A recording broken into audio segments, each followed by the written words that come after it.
à tous et bienvenue dans la quotidienne, toujours là pour vous informer avec mes chers chroniqueurs. Donc beaucoup d'informations encore une fois cette semaine, mais pour ce lundi, je vous propose de parler de l'apnée de notre rubrique C'est Sport avec Jamie Waimo. Ensuite un métier à découvrir dans notre rubrique Job et éducation, donc barbier avec Marie-Hélène Merlini. Et enfin pour notre rubrique C'était hier, on parle encore une fois de la barre à roue avec Camille Monnier. Mais je vous propose d'abord de retrouver notre invité du jour.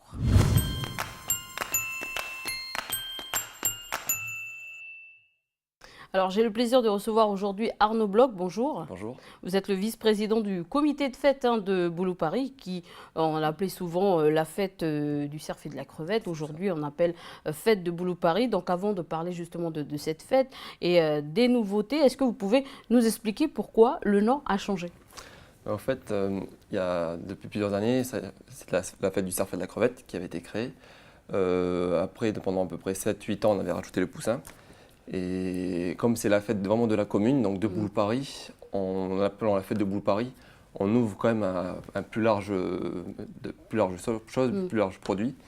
Et donc c'est pour ça. Mais par contre, l'objectif reste toujours voilà, du cerf, de la crevette en quantité, et puis du poussin. Mais après, voilà, on a aussi autre chose dans cette fête. D'accord. Alors c'est la 19e édition quand même, donc beaucoup de choses ont changé, beaucoup de choses ont évolué. Alors quelles seront les nouveautés cette année? Donc pour la première fois, on organise un grand rodéo. Donc voilà, parce qu'il y a eu un bel investissement fait de la commune de Boulou Paris sur un carré de rodéo, avec aussi géré par l'association des rodéomènes de Boulou Paris. D'accord. Et donc c'est vraiment le gros spectacle qu'il y aura cette année, quoi. Donc voilà, une fête qui aura lieu du 9 au 10 mai 2015. Donc on le sait aussi, c'est de valoriser justement les produits de la commune de Boulou Paris. D'ailleurs la crevette, on le sait, l'aquaculture est la deuxième activité, on va dire pérenne en Nouvelle-Calédonie. Alors justement, c'est de ça qu'on parle, c'est de valoriser la crevette de Boulou Paris ou plus largement du territoire. La crevette du territoire, donc bon, c'est les Boulou Parisiens voilà, qui accueillent le public. Donc nous, c'est sûr que la commune de Boulou Paris est très gros producteur de crevettes et aussi de viande de cerf. Mais c'est surtout pour faire connaître voilà, ce produit à un plus large public et vraiment on va mettre en avant ce qui est fait localement, quoi. Alors justement, vous le dites, on va mettre en avant la crevette, il y aura des recettes. Qu'est-ce qu'il y aura sur place durant cette fête? Donc en fait, que ce soit au niveau de la crevette, il y aura des crevettes en exposition, donc dans des aquariums, avec tout un exposé aussi que chaque année l'Ifremer met en place pour expliquer un petit peu l'histoire de la crevette en Nouvelle-Calédonie. Et après aussi, vous aurez donc sur tous les snacks et au restaurant la dégustation sur ce produit-là.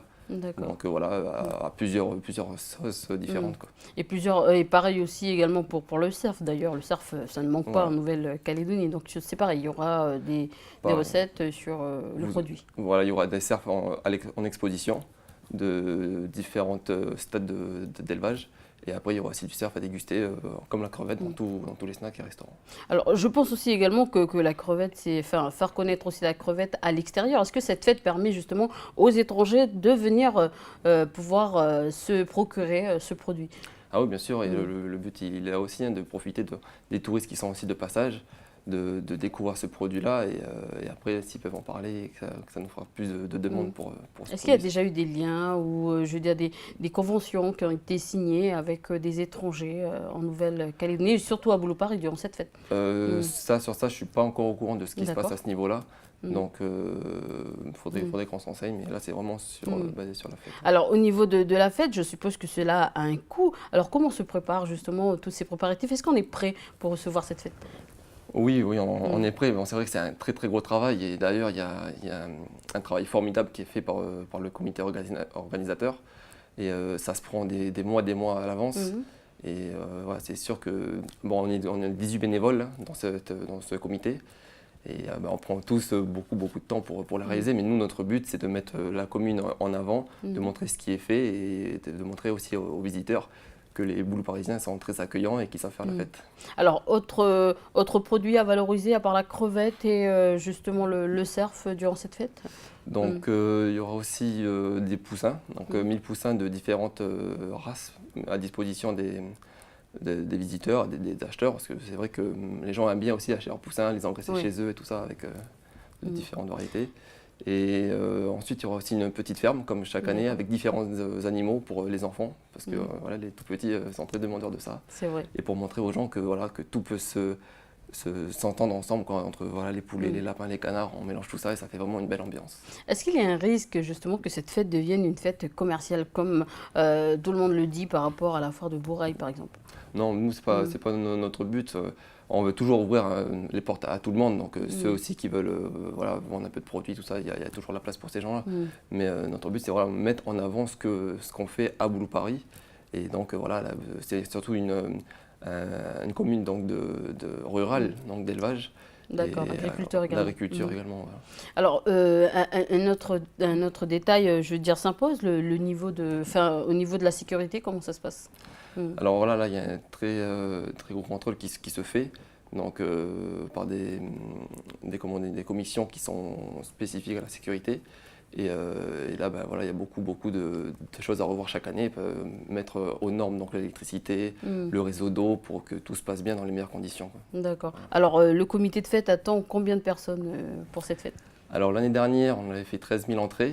Donc cette année, avec le rodéo, on pense arriver entre 15 000 et 17 000, pourquoi pas. Et ben, ça sera l'année test, hein, c'est la première année qu'on fait le rodéo, donc on verra ce que ça donnera en plus. Et à côté de ça, on a encore d'autres animations aussi qui sont en train de se mettre en place, même au niveau des groupes musicaux. Voilà, au niveau aussi des jeux qui aura à disposition des gens. Ça. Et surtout une retombée financière importante pour la commune également. Oui, voilà, ouais, puis voilà, ça met la commune en avant et c'est sûr que c'est bénéfique aussi pour nous, quoi. Donc le but, c'est que tout le monde s'y retrouve, le visiteur, et aussi que nous, on soit fiers de montrer aux visiteurs notre commune. Et donc, au niveau de la sécurité également, l'année dernière, il y a eu un arrêté pour l'interdiction d'alcool justement sur le site. Est-ce que c'est le cas? Et est-ce que c'est important pour vous de mettre en avant ça? Ah oui, c'est sûr, parce que le but, c'est que tout se passe bien. Donc, voilà, pour éviter que ça dégénère, on évite tout ce côté, voilà, le côté alcool et j'en passe. Et donc c'est toujours d'actualité. Et bon, il y aura toujours le midi pour ceux qui veulent, un petit verre de vin, un truc comme ça. Mais sinon, c'est très, voilà, c'est très réglementé. Voilà, c'est très réglementé. Alors pour terminer cet entretien, Arnaud, une invitation à la population à venir justement pour cette fête qui aura lieu du 9 au 10 mai, donc à Boulou-Paris. Oui, donc venez nombreux, voilà, Boulou-Paris vous offre ses portes, donc le 9 et 10 mai, et n'oubliez pas aussi vos glacières, parce que les gens ont tendance à un peu les oublier, pour les crevettes, etc. Et donc voilà, il y a plein d'animations cette année en plus, et vraiment une très bonne organisation qui est faite par le comité. Donc venez nombreux et j'espère que ça plaira à tout le monde. Voilà, donc n'hésitez pas à y aller. Donc Arnaud Bloch, merci d'avoir accepté cette invitation. Merci à vous. Allez, on passe tout de suite à l'agenda du pays.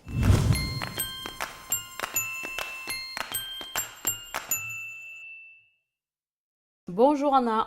Salut Élise et salut à tous. Si tu veux, on commence cet agenda par la commune de Koné. Alors c'est une info qui concerne la fermeture de la médiathèque de l'Ouest, qui est fermée depuis le mardi 24 mars et pour cause de travaux.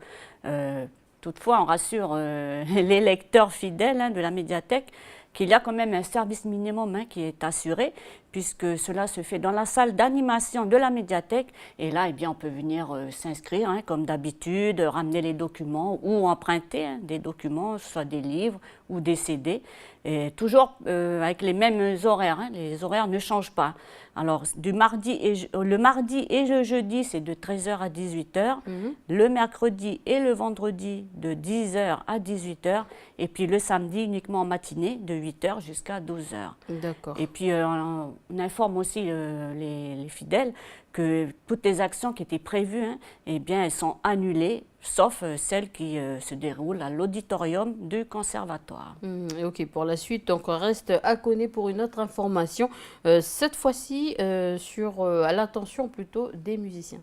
Alors on parle musique, toujours à Koné, et cette fois c'est l'annexe du Conservatoire de musique et de danse de Nouvelle-Calédonie qui propose une nouvelle fois cette année une formation MAO. Alors MAO pour musique assistée par ordinateur. Alors cette formation elle est accessible à toutes celles et tous ceux qui veulent découvrir ou approfondir leurs connaissances sur le logiciel Logic Pro. Alors les cours, ils sont dispensés les lundis, mardis et jeudis, et de 17h30 à 20h, et puis aussi le mercredi, mais là c'est de 15h à 17h30, et c'est au complexe culturel de Koné. Alors si ça vous intéresse, eh bien vous pouvez vous renseigner au 47 30 33. Voilà, et dans le Nord, toujours, on parle des petits concours. Alors là, on va parler écriture, cette fois-ci avec l'association Écrire en Océanie Nouvelle-Calédonie, en collaboration avec les médiathèques de l'Ouest et du Nord, et puis aussi de l'association des bibliothécaires de la province Nord. Alors tout ce beau monde organise un concours d'écriture sur le thème des faits divers. Alors vous avez jusqu'au 30 mai pour concourir. Alors, du coup, les participants peuvent tirer des faits divers de n'importe quel journal dans le monde? Justement, non, Élise. Okay. Il faut se limiter aux journaux du Pacifique. Et puis, ils devront fournir aussi l'article de référence. Et la nouvelle devra être écrite en français et limitée à 4 pages de format A4. Ensuite, chaque candidat devra envoyer son texte par mail à l'adresse suivante: contact@écrire-en-océanie.nc, et tout ça avant le 30 mai 2015. Voilà, ensuite en direction Koumak, où la Fédération des femmes de Koumak lance un appel. Donc, mais avant de rentrer dans le vif du sujet, est-ce que tu pourrais nous rappeler un peu les missions de cette Fédération des femmes? Alors c'est une fédération qui a en fait plusieurs missions. Mais bon, pour simplifier, pour faire court, comme on dit, eh bien, ça vise surtout à travailler pour et avec les femmes. Alors, tout ça, pourquoi travailler avec les femmes? Eh bien, pour que justement leurs droits et leur travail soient reconnus, que ce soit dans une entreprise ou à la maison. D'accord, voilà, on espère que les femmes de Koumak auront entendu cet appel. Pour la suite, on s'intéresse aux permanences juridiques du côté de la province Nord. Alors, on reste en province Nord avec les permanences juridiques. Alors, la première intéresse la commune de Koumak, puisqu'elle se tiendra au centre mère-enfant de Koumak le mercredi 1er avril. Et ce n'est pas un poisson d'avril. Alors là, ça se passera de 13h à 17h. Ensuite, ça sera du côté de Koné, le mercredi 8 avril, de 8h à 12h. Et là, c'est à la case qui se situe en fait en face du marché. Donc pour ceux qui connaissent Koné, voilà, vous saurez vous repérer. Et enfin, le jeudi 9 avril, là, c'est de 8h à 12h à la mairie de Pointe-Boute cette fois-ci. Et puis, il faut rappeler que ces permanences, elles sont totalement gratuites et sans rendez-vous. Donc voilà, n'hésitez pas, si vous avez des infos, vous pouvez y aller, c'est gratuit. Et vous avez un numéro que vous pouvez contacter, c'est le numéro de la juriste Julie Berroy, le 86 05 92, si vous voulez avoir plus de renseignements. Voilà, et pour terminer cet agenda, donc on parle des avis de courant. Coupure de courant, Élise. Coupure de courant, pardon. Alors, on commence par la commune de Païta. Alors là, ça intéresse plus précisément les lotissements jardins de Metzger, Georges Lucien, ainsi que le morcellement Bernanos. Et c'est pour demain, mardi 31 mars, de 8h à 12h. Ensuite, on va dans le nord, et là, ça concerne la commune de Pointe-Dimy cette fois. Plus précisément, les lotissements de la piscine, des instituteurs, de vacances, et aussi le lotissement de Ina, toujours pour demain, 31 mars, de 8h à 14h cette fois-ci. Et puis, comme d'habitude, ce sont des coupures qui interviennent par rapport à de l'entretien qui est fait sur le réseau haute tension.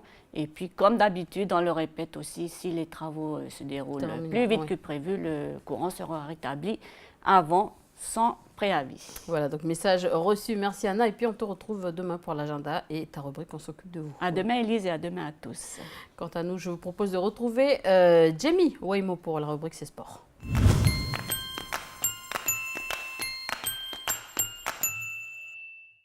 Bonjour Jimmy, aujourd'hui on retient son souffle pour parler d'apnée.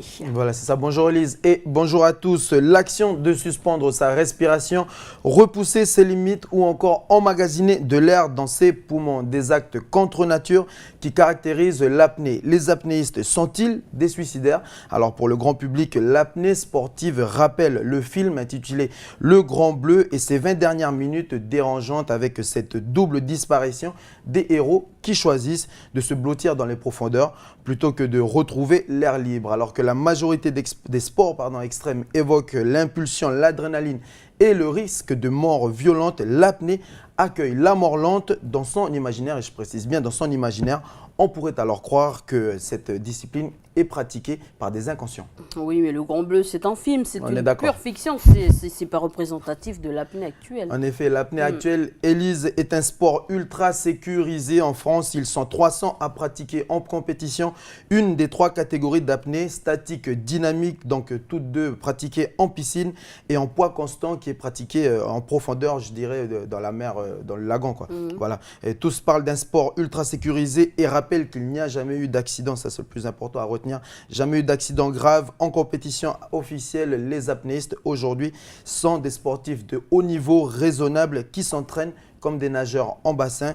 Ils enchaînent les longueurs à la piscine municipale. L'apnée, il faut le dire, c'est modernisé, très bien encadré avec un respect optimal des consignes de sécurité. Voilà, et puis c'est une discipline qui attire beaucoup d'a priori. Donc le plus souvent, les gens pensent que l'on risque d'attraper la samba ou la syncope, flirter avec la mort, quoi. Voilà, juste rappeler la samba. C'est assez dangereux. C'est vrai que c'est une mauvaise réputation. On rappelle un tout petit peu ce qu'est la samba ou la syncope. C'est tout simplement quand le nageur ou le plongeur tombe évanoui.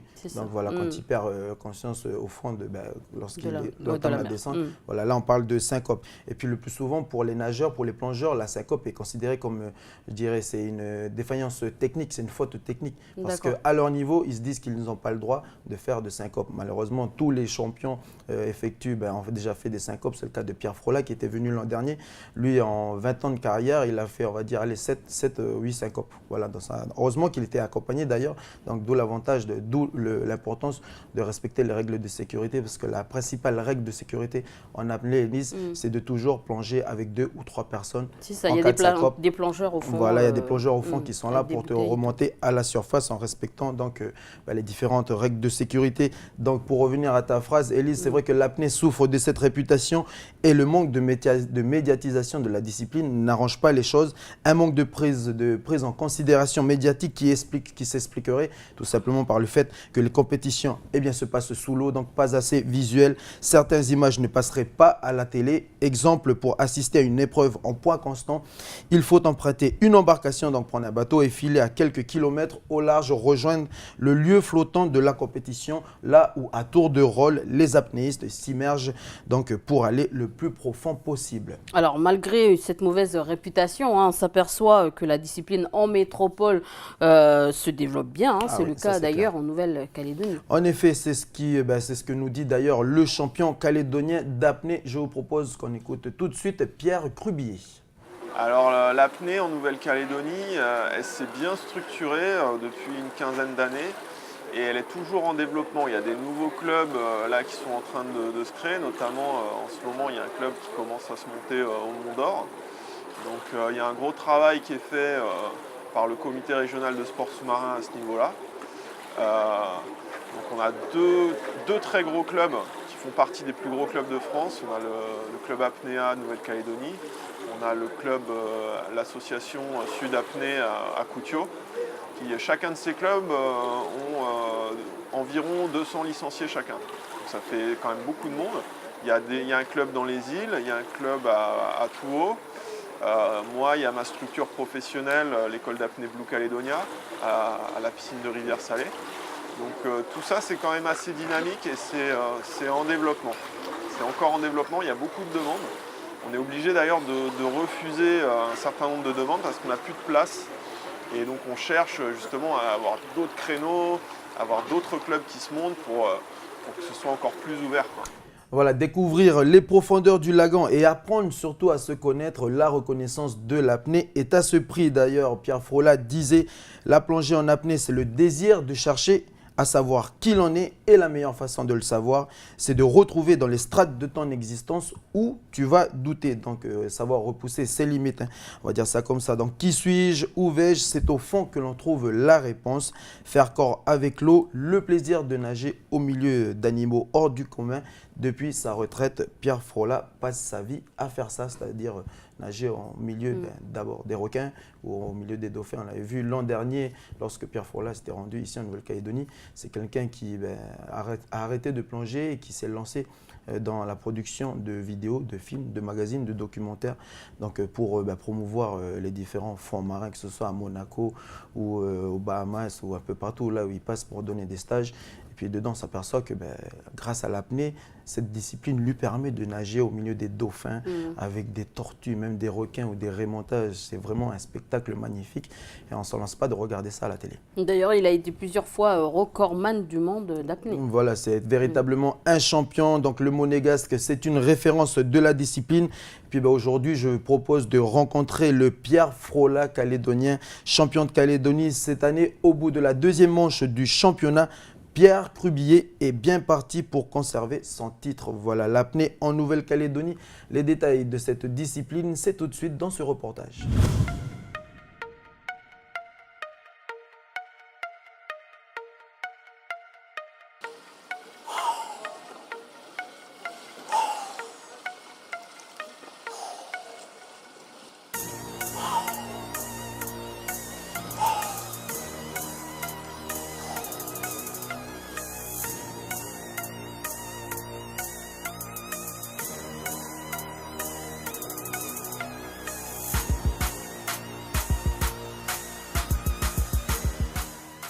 Ici, on en a 3 créneaux par semaine. Des fois, on est obligé de partager un petit peu le bassin.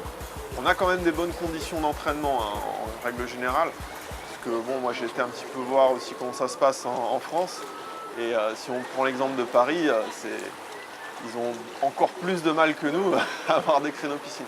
On a quand même 2 bassins olympiques, donc on arrive quand même à avoir des bonnes conditions d'entraînement. Mais c'est sûr qu'on pourrait développer davantage si on avait d'autres opportunités là-dessus.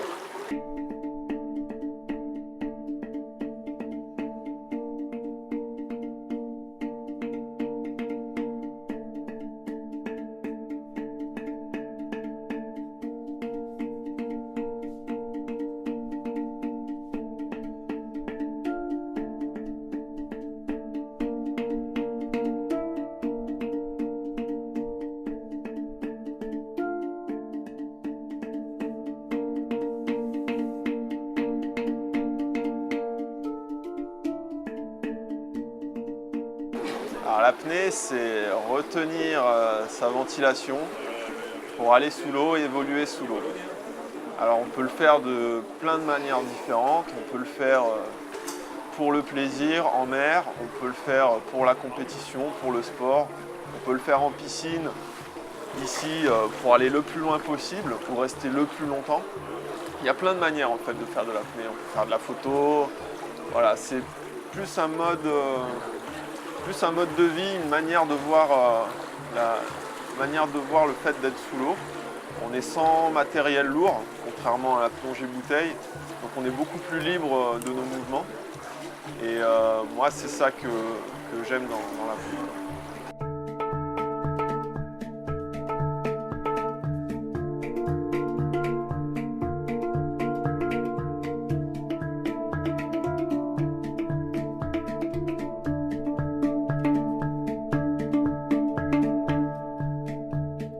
En apnée, il y a plusieurs disciplines en compétition, c'est vraiment une discipline sportive. Donc on va avoir toutes les disciplines de piscine.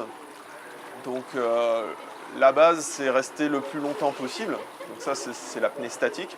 On va rester à la surface, allongé, et ça va être le temps qui compte. Et ensuite, il y a l'apnée en déplacement, qu'on appelle l'apnée dynamique, où là, il va falloir parcourir la plus longue distance possible. Alors on peut le faire avec des palmes, en général on utilise une monopalme, et on peut le faire aussi sans palme, donc dynamique sans palme, on se déplace à la brasse, moi c'est plutôt ça ma spécialité. Voilà, c'est les 3 disciplines principales en piscine.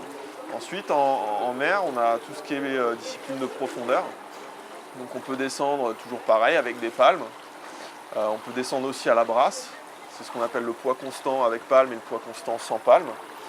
Et on peut descendre également en immersion libre, c'est-à-dire qu'on a notre câble guide et on descend le long du câble et on va se tirer au câble avec les mains.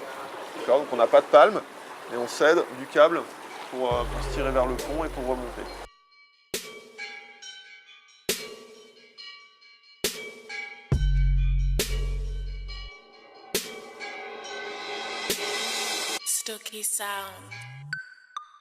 Le poids variable, c'est un petit peu différent. C'est pas une discipline de compétition, c'est une discipline où on va descendre avec un poids qu'on va laisser au fond. Donc c'est poids variable, on abandonne un poids au fond, on remonte par ses propres moyens.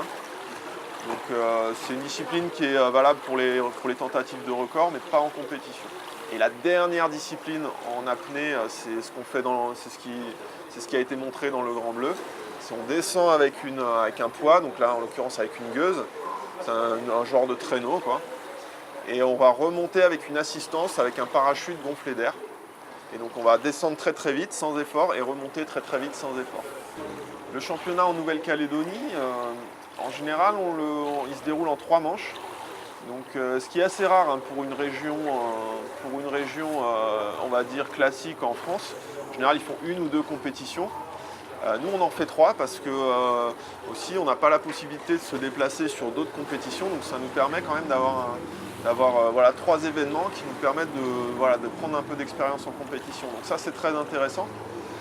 Il y a un niveau qui augmente régulièrement. Alors des fois, on perd des compétiteurs parce que y en a un qui était très bon l'année dernière, qui s'appelle Johan Secret et qui est parti en Australie.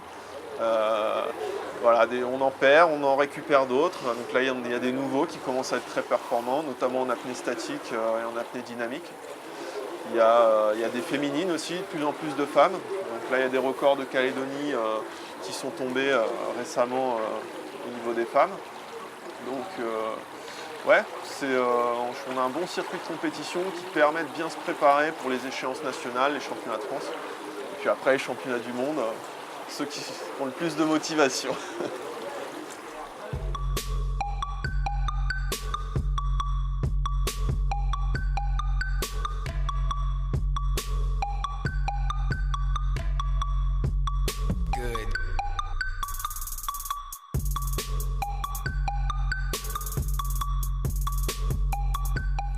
Voilà, donc avec Pierre Croubier, j'espère qu'il vous a convaincu. L'apnée n'est pas une discipline dangereuse, bien au contraire. Puis d'ailleurs, comme toute autre activité sportive, pour qu'il n'y ait aucun risque qu'il y ait des accidents, il n'y a pas de secret. La pratique passe par de nombreuses heures d'entraînement.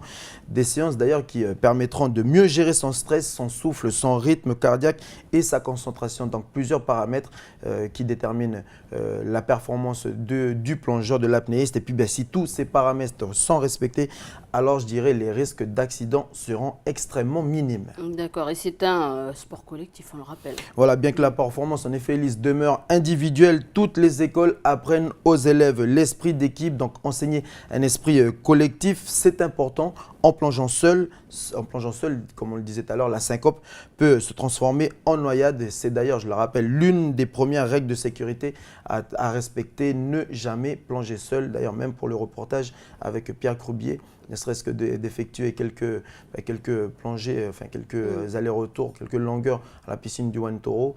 On a fallu d'abord je dirais que le tournage a été calé en fonction des disponibilités des autres personnes du club. Parce qu'ils ne voulaient pas nager seul. Voilà, ils me disaient non, il faut que je sois toujours accompagné. Et puis bon, voilà, c'est pour montrer que même quand ça paraît facile, il ne néglige aucun détail et la sécurité, il les respecte au maximum. Même quand ça concerne un champion du monde. Alors, est-ce que cette discipline a un bel avenir? Déjà, c'est une discipline grand public, accessible à tous. On peut commencer l'apnée dès l'âge de 6 ans, 7 ans déjà, en passant bien sûr par une école d'apnée. Ici en Nouvelle-Calédonie, il existe une école, celle de Pierre Croubier, le champion calédonien en titre. Et puis, il faut savoir qu'ici, la plupart ont commencé d'abord par la plongée sous-marine pour ensuite migrer vers l'apnée. Et puis on sait combien les Calédoniens adorent la pêche sous-marine. Donc là-dessus, je pense que comme il y a assez de plongeurs, à un moment donné, voilà, ils vont peut-être faire comme en métropole, se diriger vers l'apnée si bien sûr ils recherchent l'exploit et puis la performance. Je parle bien sûr du domaine de la compétition. Donc voilà, si les Calédoniens retrouvent dans ce sport le bien-être et l'exploration pour sortir au quotidien, sortir du quotidien et puis sortir de la routine, je dirais que l'apnée suit une véritable logique sociétale. Voilà, donc oui, l'apnée a un bel avenir devant lui. Voilà, merci pour cette réponse et puis merci, on te retrouve mercredi. À mercredi Élise et puis merci à tous. Allez, on passe tout de suite à notre rubrique Job et Éducation.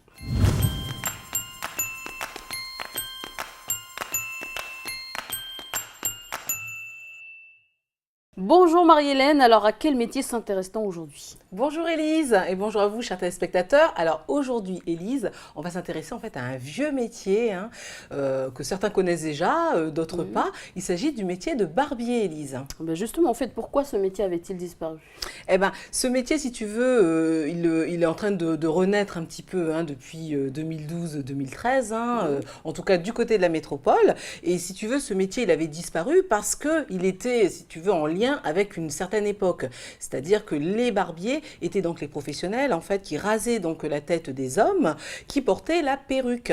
Donc s'ils n'étaient pas chauves, voilà, ils étaient obligés de se raser pour porter la perruque. Et tu sais cette perruque là, elle était très très à la mode en fait durant les siècles derniers, notamment donc en Europe.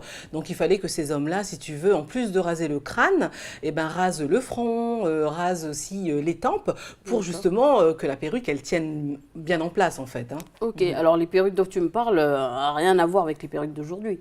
Eh ben non, Élise, tu sais, il s'agit plutôt, tu sais, de ces perruques que l'on voit là dans certains films d'époque. Elles étaient très hautes. D'accord. Voilà, c'est ça. Il y avait des boucles et tout, des anglaises qui descendaient ici au niveau du buste. Donc voilà, les hommes portaient donc ces perruques-là, les femmes aussi d'ailleurs, portaient ces perruques-là. Et donc pour te donner justement une période précise, il s'agissait donc du XVIIe et du XVIIIe siècle, donc en Europe. D'accord, c'est vrai qu'on le voit dans certains films d'époque. On voit même parfois des avocats plaignants dans un tribunal, on va dire, porter des perruques blanches et bouclées, c'est bien ça. Parce que la différence d'aujourd'hui, les perruques d'aujourd'hui, bon, c'est bien coiffé déjà, on va dire que c'est bien travaillé par rapport au... Oui, c'est vrai, et puis c'est quand même plus joli, quand même. C'est vrai. Bon, tu dois chacun sa mode, on va dire ça. Exactement, parce que je ne vais pas sortir avec une perruque de l'époque du XVIIIe siècle sur la tête, on est d'accord. Et tu sais qu'il y a quand même des hommes encore, tu parlais justement de ces avocats-là qui portent la perruque, et bien ça se fait encore aujourd'hui, en fait, surtout donc en Angleterre, et puis dans les pays, en fait, du Commonwealth, ces pays qui sont rattachés, en fait, à la couronne d'Angleterre. Tu vois, la tradition, elle reste encore présente, en fait. Mais pour en revenir si tu veux au métier donc de barbier, il faut savoir donc que c'est celui qui maîtrisait donc l'art du rasage, puisqu'ils utilisaient des rasoirs couteaux en fait pour raser à la perfection. Et puis voilà, il s'occupait bien évidemment de la barbe des hommes, il s'occupait aussi de la taille de la moustache, il s'occupait également des joues, tu sais, les fameux favoris et tout que portaient certains hommes et tout. Donc là aussi c'était voilà, il fallait avoir quand même le petit coup de main pour bien affiner si tu veux les poils, on va dire. Alors, et donc, oui, pardon, Edith, tu voulais dire quelque chose. Continue. Et donc, si tu veux, voilà, le barbier, si tu veux, pour résumer, en fait, c'était donc le coiffeur de l'époque, mais il était un petit peu spécialisé. D'accord. Ça me faisait un peu penser à un métier qui, on va dire, qui disparaît. Je ne sais pas s'il va apparaître un jour. Je parlais comment on appelle, celui qui cire les chaussures. Donc, ça me fait parler un peu à ces métiers-là qui ont disparu. Ouais. Alors, pour revenir... Tu retrouves quand même un petit peu dans certaines grandes villes. Oui. Tu retrouves parfois à des coins de rue, justement, des personnes qui proposent, en fait, le cirage des chaussures. Ouais. Mais c'est vrai que tu as raison. Si en Calédonie, il y a quelqu'un qui se propose, on peut faire aussi un petit reportage sur le métier. Alors, le métier de barbier, pour revenir à ce métier-là, revient à la mode. On sait pourquoi aujourd'hui? En fait, c'est vrai qu'aujourd'hui, on voit des hommes qui portent un petit peu plus la barbe. Ils la portent un peu courte ou plus ou moins longue. T'en as certains qui la portent aussi à peine naissante, donc ça fait comme un petit collier, tu vois. Donc, voilà, du fait, si tu veux, de ce petit effet de mode, voilà, le barbier, si tu veux, est revenu au devant de la scène et donc, voilà, s'occupe de ces hommes-là qui ont envie d'avoir une barbe bien entretenue, une barbe bien coupée. Donc, voilà, ça s'explique de cette manière-là, si tu veux. Mais bon, il faut quand même savoir l'entretenir, une barbe. Donc, on peut effectivement le faire chez soi, Mais l'idéal, si on veut être beau et avoir une barbe super bien taillée, c'est mieux de s'adresser à un professionnel. C'est comme pour les cheveux, Élise. Hein. Tu es d'accord, quand tu as envie d'avoir une coupe de cheveux impeccable. S'adresser à un coiffeur. Tu es d'accord, voilà. Mais tu sais que, justement, le métier de barbier n'est pas uniquement un métier exercé par des hommes. Et oui, Élise, on va aussi. Ouais, exactement. On va d'ailleurs le voir tout de suite dans ce reportage que vous allez découvrir grâce à Marceau Goulon qui a rencontré pour vous des barbières.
Moi, j'ai toujours voulu être barbière. J'ai commencé à 15 ans la coiffure dans un salon mixte parce qu'il fallait bien en passer par là. Et l'année dernière, je me suis dit, cette année, tu montes ton barbershop. À Nouméa, il n'y en avait pas et c'est quelque chose qui me tenait à cœur depuis vraiment longtemps. Donc, voilà. Alors le concept du coup de ce barbershop, c'est un endroit dédié aux hommes, interdit aux femmes, avec que du mobilier chiné, d'époque. On a vraiment voulu reconstituer l'ambiance d'antan. Très peu de choses modernes. À l'époque, c'était simple, pas de chichi, la coupe de cheveux, le rasage, l'entretien de la barbe, point, rien d'autre. Moi, je suis en formation ici avec Alice, qui est une amie de longue date, et à qui j'ai demandé de me former, parce que je savais justement qu'elle avait ce projet de faire un barbier. Il y a une bonne ambiance, c'est vraiment détendu. On sent que les gars sont là pour passer un moment privilégié, plus que juste une coupe ou juste une taille barbe. Et c'est ça qui est super agréable en venant apprendre ici. Alors moi je suis assez attachée aux traditions, je collectionne plein de choses, j'aime bien les vieux objets, les vieilles traditions, les vieilles techniques. Juste pour s'adapter au moderne, on a été obligé d'avoir certains rasoirs à lame interchangeable pour des raisons d'hygiène et de sécurité. Donc je pense que les hommes aujourd'hui ne viennent pas que pour la coupe de cheveux. Ils ne viennent pas que pour l'entretien de la barbe, ils viennent tout simplement pour l'ambiance.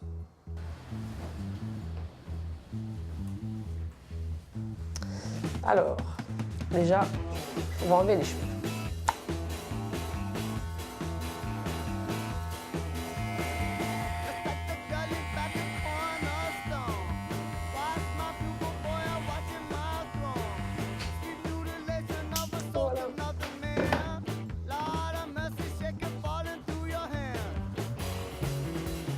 Donc mon blaireau, il faut le mouiller un petit peu. On passe dans le savon, on fait quelques tours, juste assez pour charger le blaireau en savon. Ça ne sert à rien de tourner pendant longtemps. Donc celui-là, c'est pour les barbes dures, j'aime bien, il est santal. Après, on prend un bol avec un petit peu d'eau au fond, mais pas trop. On tourne, on tourne, on tourne, et il y a toute la mousse qui monte vraiment. Et c'est là qu'on monte sa mousse. Alors, contrairement aux bombes aérosols de grande surface, le savon à raser la barbe, il est prévu pour. Ça hydrate la peau, ça ramollit le poil, c'est fait pour.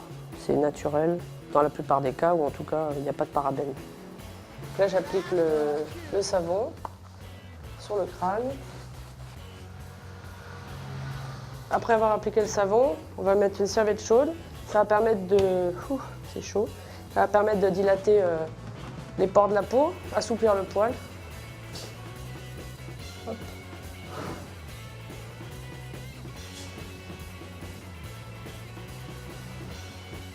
Donc voilà, le coupe-chou, on l'utilise toujours sur le cuir avant l'utilisation parce que le fil de la lame en fait c'est mousse.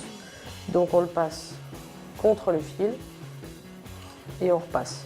On ne donne pas d'angle particulier, on le pose à plat simplement. C'est pour ça que le dos est plus large que la pointe.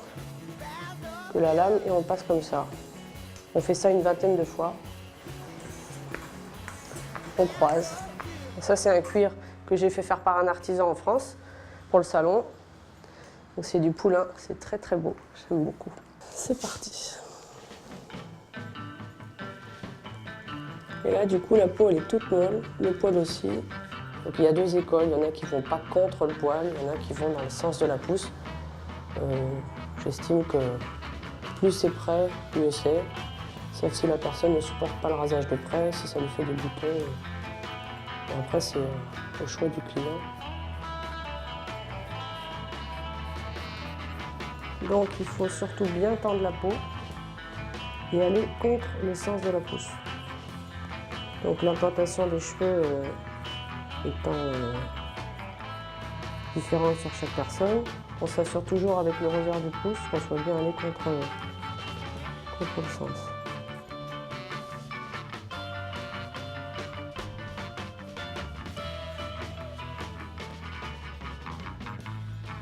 Là, on va se mettre à l'entretien de la barbe.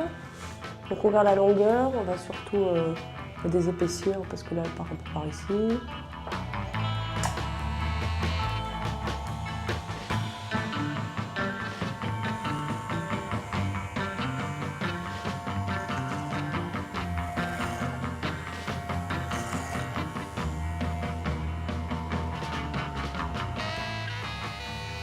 Donc là, je nettoie le contour de la bouche, la moustache, juste au ras des lèvres, un petit peu en épaisseur.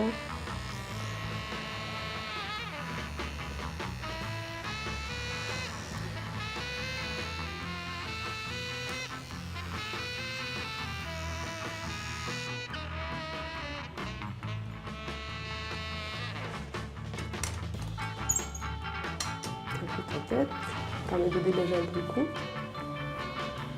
Alors toute cette partie-là n'est pas utile parce qu'en plus l'implantation ça fait une grosse reliquette, ça alourdit sous le cou. Donc moi je préfère enlever.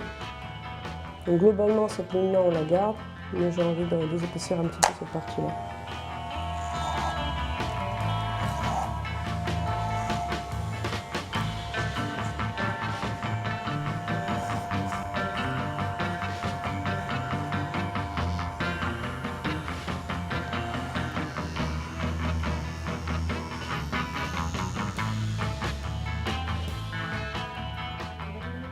Donc maintenant que j'ai rasé, j'ai désépaissi la barbe, je vais juste nettoyer les contours. Donc je vais raser le cou et les joues et bien dessiner les pattes. Donc on va se mettre en arrière, vas-y, appuie-toi bien, je vais baisser la tête. Donc là c'est la même étape, on ramollit le poil, on adoucit la peau. Avec la serviette chaude on va ouvrir les pores. On passe un petit coup sur le crâne, comme ça j'ai bien affiné les pattes. Donc on aère un petit peu la serviette pour pas qu'elle soit trop chaude. On la glisse bien sous le cou et on l'applique sur les joues. Avec les deux mains, on plaque la partie des joues, la partie du cou, pour que ça chauffe bien ces parties-là. Là, je vais bien passer en dessous de la barbe, pour pas que la barbe amortisse. Donc mettre une serviette chaude, ça permet de dilater les pores de la peau et ramollir le poil.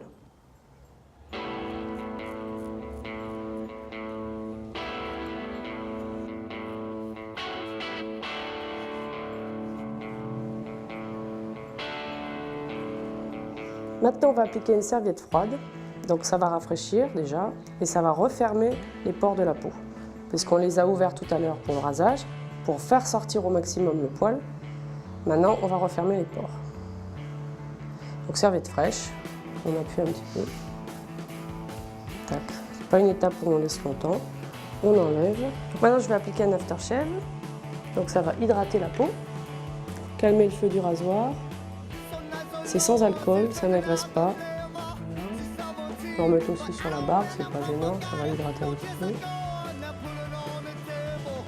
On va se redresser.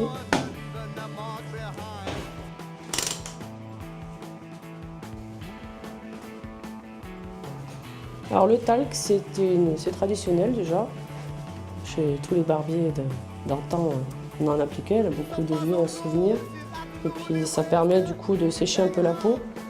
Donc de décoller tous les petits cheveux qui se seraient collés, c'est souvent désagréable quand on sort de chez le coiffeur dans les petits cheveux dans la nuque. Donc maintenant je vais appliquer une cire à moustache et barbe. Ça c'est une cire de notre fabrication maison. C'est naturel, c'est de la cire d'abeille et de l'huile de coco. Donc on la chauffe bien dans les mains pour éviter de faire des petits grumeaux. L'utilité, c'est que du coup, ça va hydrater le poil, ça va éviter qu'il s'abîme, parce que comme le cheveu, il s'use, il fait des fourches, et ça va la coiffer, ça va lui donner un maintien. Donc la barbe naturelle, elle est souvent décoiffée, alors que la barbe cirée, elle reste en place, et ça sent bon. Et on la façonne comme les cheveux, en fait. On la met comme on veut, si on a un cheveu qui va par là ou quoi, là, avec le poil, on peut vraiment le façonner comme on veut. L'avantage des cires naturelles, c'est qu'on peut les utiliser sur la moustache autour de la bouche sans aucun risque. C'est naturel, il n'y a pas de produits chimiques.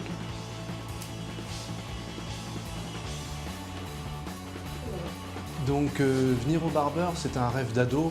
Depuis que je peux avoir de la barbe, le coup du coupe-chou, les traditions, tout ça, effectivement, c'était quelque chose qui m'intéressait.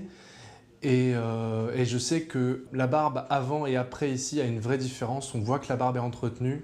Et quand on se regarde dans les miroirs, quand on part, on se dit « ma barbe, elle est cool ». Il y a vraiment une nette différence.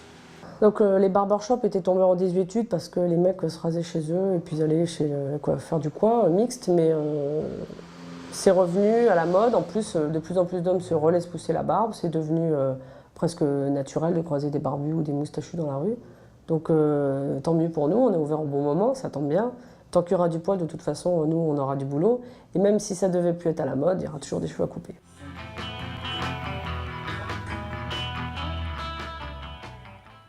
Voilà, donc aller chez le barbier, pour un homme, c'est s'offrir un moment pour soi. Et puis, il ne faut pas être pressé pour justement aller se raser le crâne ou prendre soin de sa barbe. Et puis, je ne m'attendais pas à voir des filles avec un look de garçon.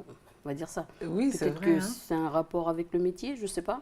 C'est leur style. Je pense que c'est tout simplement leur style. D'accord. Voilà. Et puis, tu as vu, comme tu dis si bien, l'homme, il se prend soin de lui. C'est comme la femme qui va chez son esthéticienne pour se faire du bien. Voilà, aujourd'hui, les hommes, ils peuvent aussi avoir leur petit moment à eux pour se faire du bien. Comme ça, il n'y a pas de jaloux. Et il n'y aura plus de réflexion. Tu vas encore chez l'esthéticienne. Il y a beaucoup d'étapes quand même. C'est vrai, il faut avoir du temps, comme tu disais. Mais bon, voilà, c'est un moment où on se fait chouchouter, où on prend soin finalement de soi, de sa peau, des poils de sa barbe. Donc c'est important aussi. Tu as vu, porter la barbe, je trouve que c'est pas évident. Les poils sont souvent rêches, c'est sec. Et on voit qu'elles utilisent des techniques assez particulières. Les serviettes chaudes, les serviettes froides. Le soin est complet, ils disent. Voilà. Alors, et ça, c'est important aussi chez le barbier, justement. Excuse-moi, je vais juste rajouter ça. Chez le coiffeur barbier, du coup, parce que je pense que c'est un petit peu la différence aussi qui existe. Lorsqu'il y a justement les soins esthétiques en plus, on peut parler justement de coiffeur barbier. D'accord. Alors, pour revenir justement au rasage traditionnel, qui va certainement ravir les hommes qui ont la peau, justement, qui ont la peau fragile et puis qui supportent mal le feu du rasoir. Oui, c'est vrai. Et puis, en même temps, je ne sais pas si tu as vu l'ambiance un petit peu particulière aussi du salon. Donc, il faut savoir justement que... Pas de bruit, silence. Oui, et puis tu as vu, il y avait une espèce d'ambiance aussi particulière, un peu de biker, c'est vrai. Avec les tatouages et tout. En fait, si tu veux, c'est un lien en fait avec l'histoire, parce que figure-toi que barbier et tatoueur, avant, ils partageaient le même espace. Ils travaillaient donc dans un même espace parce qu'ils s'adressaient à une même clientèle, et les fameux bikers, les hommes qui adorent la moto. La moto, oui. C'est pour ça qu'on retrouve, tu vois, un petit peu cette ambiance très particulière, barbe, tatouage, piercing, c'est lié un petit peu à l'histoire, tout ça. Et c'est vrai que le client, il fait assez mentard. Bon, je vous salue. Et c'est comme chez le coiffeur d'ailleurs. Est-ce que l'on peut devenir barbier en Calédonie? Alors justement, Élise, ce que je voulais dire, c'était qu'effectivement, on a cette ambiance. Parce que tu dis, c'est comme chez le coiffeur. Oui. Exactement. Il y a aussi cette ambiance, si tu veux, un peu de discussion discussion, où on apprend un petit peu ce qui se passe dans le quartier. En général, moi, comme chez les femmes, hein. Chez la coiffeuse, c'est là où on fait les pipelettes, hein. Ça c'est sûr. Hein. Voilà, donc c'est vrai que voilà, chez le coiffeur barbier, c'est aussi, on retrouve aussi ce genre d'atmosphère hein, qui fait penser d'ailleurs à des vieux films, tu sais, avec les mafieux ou les gangsters, où en général on avait toujours l'information qui nous manquait quand on allait chez le barbier, quoi. Et puis, donc du coup, le policier, quand il veut avoir plus de nouvelles, il va chez le coiffeur. Alors, est-ce qu'on peut devenir justement barbier en Calédonie? Je sais pas si le coiffeur est un bon indice, mais en tout cas... En tout cas, il sait tout. Il est au courant de tout. C'est vrai. Alors, pour se former en Calédonie, Élise, moi j'ai envie de te dire qu'il faut en fait découvrir le métier auprès d'un professionnel. C'est quand même l'idéal. Je sais qu'il y en avait un qui à l'époque, hein, voilà, officier en Calédonie. Maintenant, je ne sais pas s'il est encore là aujourd'hui, mais c'est le meilleur moyen d'apprendre le métier Élise. Ensuite, on peut bien évidemment se former en commençant en fait par apprendre le métier de coiffeur. Donc il faut d'abord décrocher en fait son diplôme en fait en coiffure. Donc il y a plusieurs diplômes Élise, tu le sais, hein, le brevet de maîtrise donc coiffeur, il y a le brevet professionnel aussi donc coiffure. Mais l'idéal c'est d'avoir quand même son CAP coiffure et puis se former en tout cas avec cette petite spécialité coupe de la barbe. Alors en Calédonie, ça n'existe pas. En métropole, cette spécialité-là existe.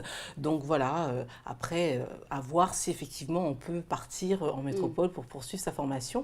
Puis il faut savoir que là-bas, comme le métier est en vogue, qu'il y a beaucoup aujourd'hui d'entreprises qui se sont créées, on revient justement à la technique du rasage à l'ancienne, et bien il y a des stages d'initiation et d'approfondissement qui sont proposés, ils sont payants, Élise, hein, pour te donner une fourchette de prix, hein, c'est quand même pas donné, mais bon, voilà, ça peut être à la portée de certaines bourses, il faut compter entre 24 000 francs et 60 000 francs, donc CFP, pour suivre donc un stage auprès d'un professionnel ou dans une école privée. Ok. Alors, l'envie, on sait que ça ne suffit pas. Il faut également des qualités pour pouvoir faire ce métier. Tout à fait, Élise. On l'a bien vu dans le reportage. Hein. Oui, c'est clair, Élise. Alors, il faut effectivement, hein, même si le métier il est loin d'être barbant, hein, il faut quand même donc avoir le sens de l'esthétique, hein, on l'a vu. Hein, il faut donc avoir l'œil, il faut savoir, il faut être doué pour l'art de la coupe, hein, tout simplement, pour savoir tailler une barbe avec soin et avec style, et puis pour savoir aussi conseiller tout simplement les clients. Ensuite, il faut être aussi rigoureux, Élise, rigoureux, et puis perfectionniste. Tu as vu, je veux dire, c'est au millimètre près que tu tailles une moustache. Oui, moi j'ai l'impression, j'ai eu peur si elle blesse en fait le client, mais elle est très perspicace, elle est, comment on appelle ça, très habile de ses mains, voilà. Exactement, tu fais bien d'en parler parce que là aussi, comme on manie justement ce fameux couteau lame, il faut effectivement être très très précis dans ses gestes puisque voilà, on peut effectivement blesser et puis couper. Il y a un risque de coupure en tout cas qui est important, Élise. Ensuite, quoi d'autre, faut aimer ce métier. Je pense qu'on le fait par passion aussi. C'est comme tous ces métiers justement où on est en contact avec la clientèle. Il faut avoir envie de donner, il faut avoir envie de rendre les gens beaux et avoir quand même la notion du service. Voilà, et puis connaître aussi les produits qu'on utilise. Hein. On voit qu'elle utilise également des produits dans le reportage. Écoute, j'espère qu'on a essayé d'intéresser justement les jeunes hein, ou les gens qui veulent se lancer dans ce métier, même si on n'a pas en Nouvelle-Calédonie. Si vous avez la possibilité d'aller en France, eh bien, bon courage à vous. Merci Marie-Hélène, et puis on se retrouve demain. À demain, Élise. Au revoir. Allez, on passe tout de suite à notre rubrique Fin Bon.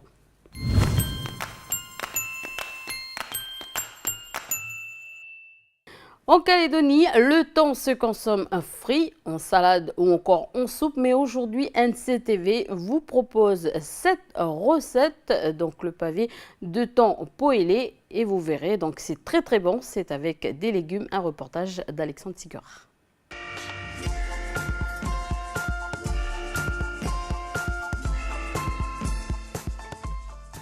Bon, aujourd'hui, je vais vous présenter une petite recette simple à réaliser à la maison. On va faire un pavé de thon poêlé avec une fricassée de légumes. Hein, c'est une petite tendance asiatique. Donc nous avons des poivrons rouges et verts, de la carotte, du navet long, un oignon, un petit peu d'ail et un chou de Chine. On prend un peu les légumes qu'on trouve au moment de la saison. Hein. Le thon, bien sûr. Un petit peu de sauce huître, de la sauce shoyu, sucre en cassonade. Un peu de piment de Cayenne pour relever en finale. Et voilà. Ok, on va attaquer. On va commencer par le taillage des légumes. Hein. On va prendre un demi-oignon. Hop, voilà.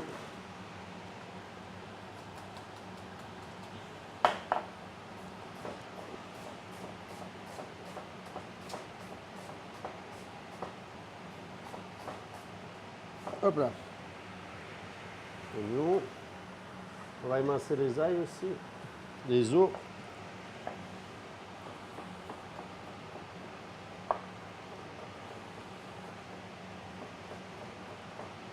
Voilà.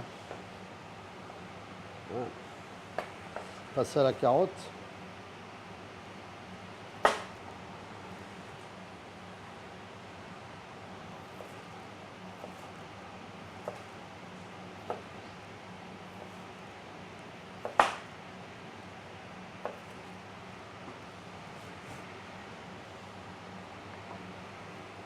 Oui, on va couper on va émincer les légumes là, de façon à peu près régulière pour qu'ils aient une belle cuisson uniforme.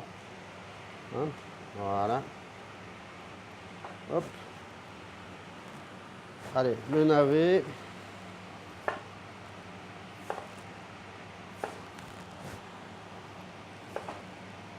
Donc voilà, c'est un peu d'influence asiatique parce que j'ai vécu quelques temps au Japon, donc quelque part ça laisse des traces. Hein. Voilà. Hop. Tac. Donc vous allez voir, après c'est très rapide, hein, c'est une recette facile à réaliser, rapide.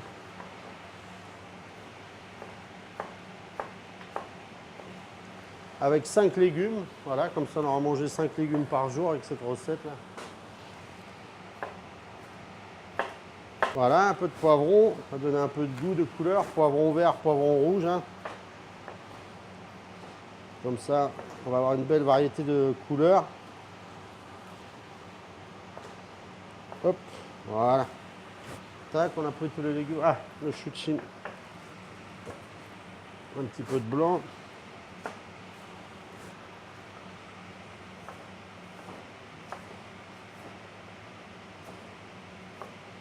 Ok, hop.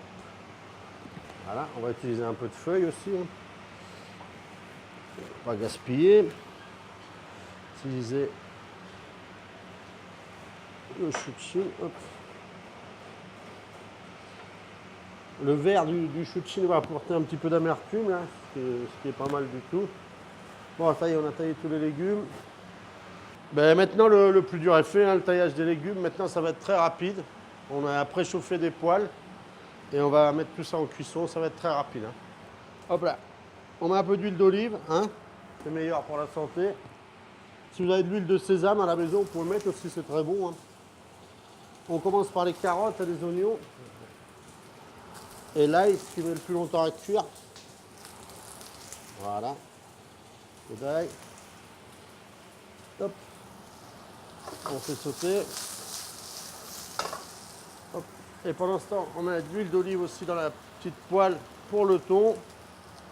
Et le thon qu'on a assaisonné sel, poivre au préalable, on le met à cuire. En fait, on va le faire en mi-cuit le thon. Hein. Les légumes, c'est pareil, on va les garder un peu croquants. Allez, le navelon. La partie blanche du chouchin.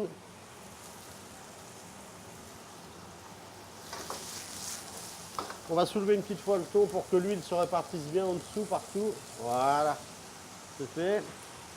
Allez, poivron vert. Hop.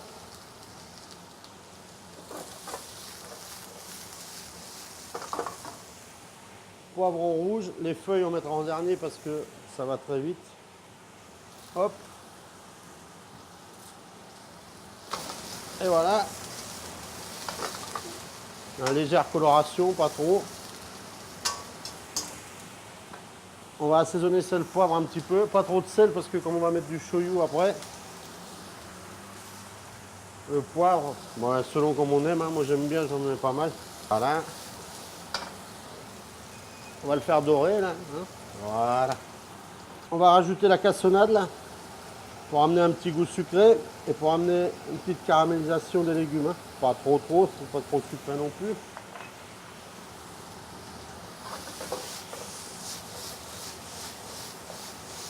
En même temps, on surveille un peu la cuisson du thon. Voilà, il commence à dorer, c'est très bien.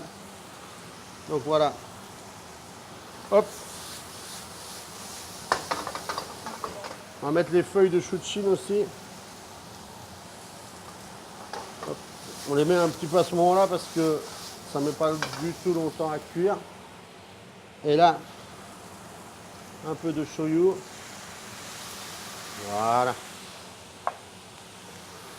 La sauce huître. Voilà, pas trop non plus. Et voilà, une petite pincée de piment de Cayenne pour relever tout ça. Vous n'êtes pas obligé d'en mettre si vous n'aimez pas épicé, mais bon.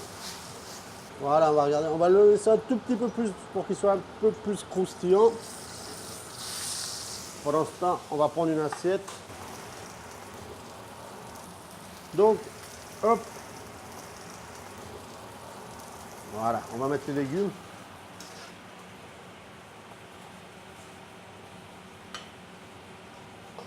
Un peu de rouge là. Voilà. Voilà. Hop, les légumes, c'est bon pour la santé, on peut en mettre. Voilà. Et là, on va vérifier la cuisson du thon. Bah voilà, impeccable. Après, voilà, moi je l'aime comme ça, vraiment mi-cuit. Les personnes qui le préfèrent un peu plus cuit, mais je trouve que c'est un peu dommage, on peut le retourner un petit peu sur la face. Mais moi, je préfère le laisser comme ça. Et voilà. Persil haché là pour dynamiser l'assiette. Et pour que ça ne soit pas trop sec, on met un petit trait d'huile d'olive. Alors voilà, ça c'est les deux influences, style asiatique avec le shoyu, tout ça, et l'huile d'olive très français. Voilà, et c'est terminé. Vous n'avez plus qu'à vous régaler.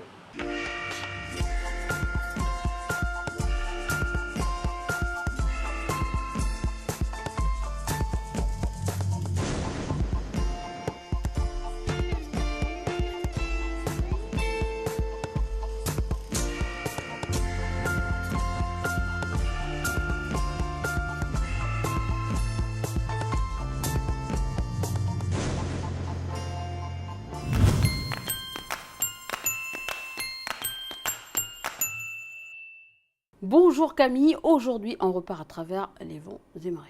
Oui, bonjour Élise, bonjour à tous. Aujourd'hui, on va parler en fait d'un trésor que Fortune de Mer, l'association Fortune de Mer a sorti de l'eau. En fait, je vais vous parler de la barre à roues du bateau La Seine. Alors, on s'en souvient, j'en ai parlé il n'y a pas très longtemps dans ma chronique.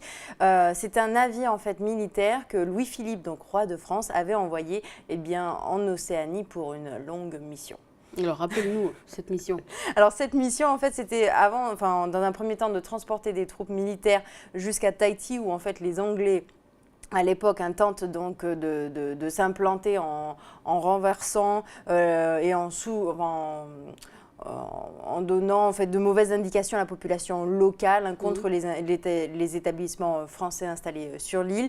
Et ensuite, en fait, elle devait assurer la présence française dans la zone et enfin passer en Nouvelle-Calédonie, mais pour une mission secrète, on en parlera tout à l'heure. Alors, en attendant, est-ce que tu peux nous parler de la barre à roues? C'est quoi? Alors, la barre à roues, en fait, c'est utilisé pour changer de cap avec le mécanisme, c'est un mécanisme de pilotage et en fait, il forme le gouverne. Alors, comment ça marche? Des fois, il y a un indicateur en fait de position du gouvernail qui se trouve à proximité de la barre, ce qui donne des informations pour la direction, pour l'homme de barre. Et donc, dans certains navires modernes, aujourd'hui, c'est remplacé par une bascule simple qui contrôle en fait à distance avec un lecteur électromagnétique pour le gouvernail, qui est contrôlé à distance par un lecteur électromagnétique pour le gouvernail. En tout cas, ça a l'air d'être très complexe. C'est super compliqué la navigation haute mer. Alors, c'est intéressant. Voilà. Mais dis-moi, quand est-ce qu'elle a été inventée? Eh bien, c'est au XVIe siècle qu'elle a été inventée. Alors, elle a été inventée, il faut savoir que les premières barres, en fait, c'était des barres franches. Donc, elles étaient directement installées, elles servaient directement de gouvernail à l'arrière du bateau. Et donc, les barres étaient généralement en bois et elles pouvaient être décorées de sculptures ou autres ornementations. Eh bien, l'homme de barre devait être sacrément costaud pour diriger justement les navires. Comme ça. Plus le bateau était grand, plus les efforts étaient importants. Mais comment ça fonctionne? Eh bien, en fait, c'est un mécanisme donc, de barre franche qui agit en fait avec un bar de levier. Et en fait, plus le bateau est long, plus la barre sera longue. longues pour démultiplier en fait les efforts. Donc au début, c'était des barres à franges et aujourd'hui, ça a été remplacé par quoi en fait?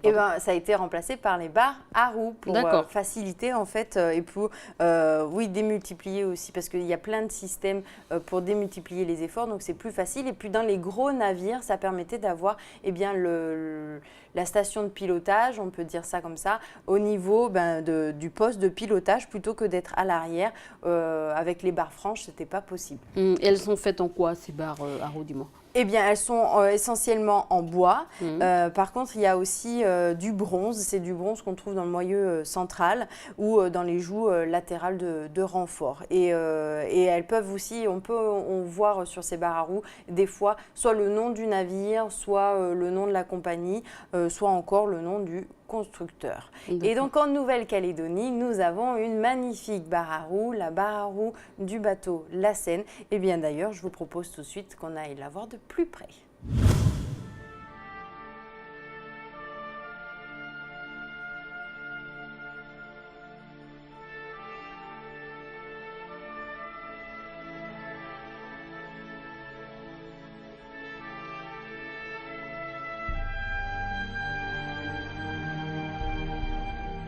La Seine était une corvette de guerre qui est partie de métropole en 1845 à destination de la Nouvelle-Calédonie. Sa mission première était de laisser déjà des troupes du côté de la Polynésie française et ensuite de venir jusqu'en Nouvelle-Calédonie. Et à l'époque, on arrivait à Balade. Et le capitaine a donc suivi les instructions longeant le récif pour trouver la passe de Balade.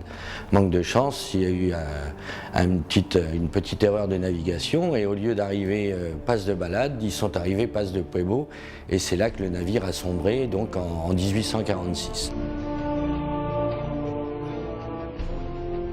L'épave a été retrouvée par la Marine nationale en 1968 et l'association Fortune de mer calédonienne, en faisant plusieurs campagnes de fouilles, a ramené cette barre à roues, alors pas dans l'état où on la trouve actuellement bien sûr, mais uniquement les structures métalliques, les pieds en bronze, les rivets et les parties métalliques, ainsi que l'axiomètre. Je ne sais pas si on peut le monter ici, l'axiomètre, et les parties métalliques avant et arrière, et les pieds en bronze.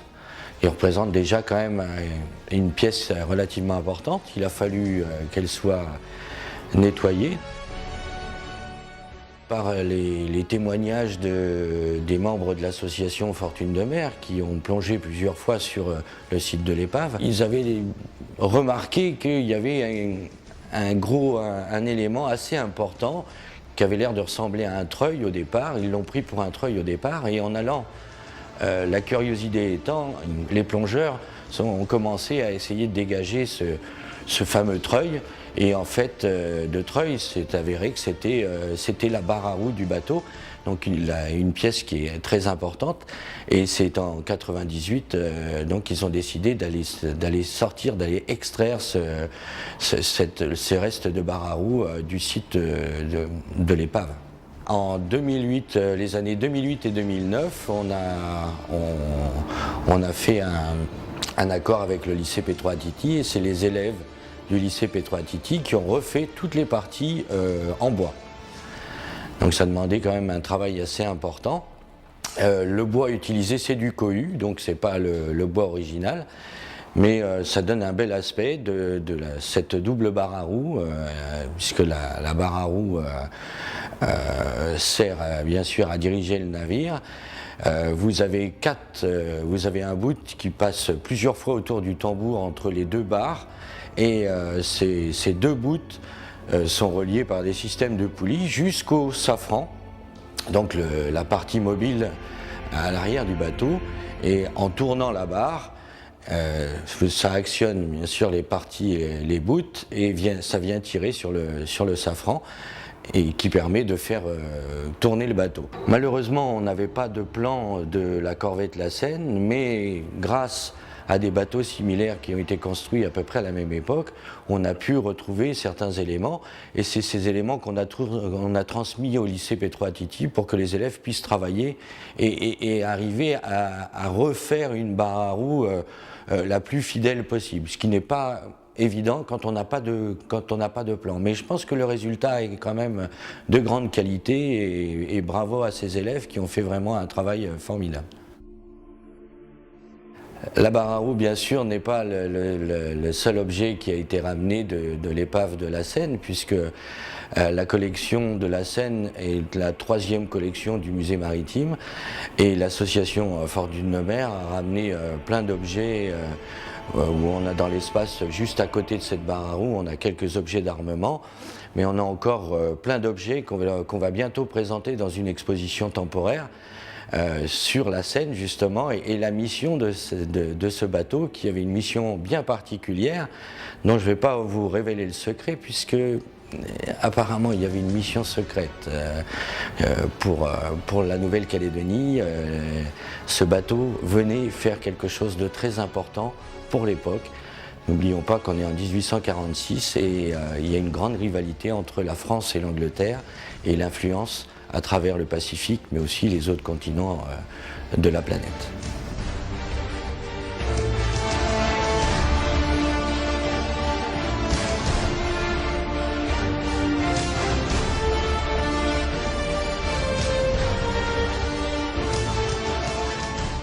Alors Camille, si je me souviens bien, hein, tu nous en avais parlé de la fameuse scène et de sa mission secrète, c'était de venir retirer le drapeau français installé justement à Balade par le commandant Bucéphale, ce navire qui avait été amené, qui avait amené les premiers missionnaires en 1843, si je me souviens bien. C'est ça, hein. Exactement. Alors Camille, j'étais assez impressionnée de voir cette barre à roue aussi bien restaurée. On va dire que le travail a été bien fait justement, ce travail de l'école, mais des barres à roue, est-ce qu'il y en a partout dans le monde?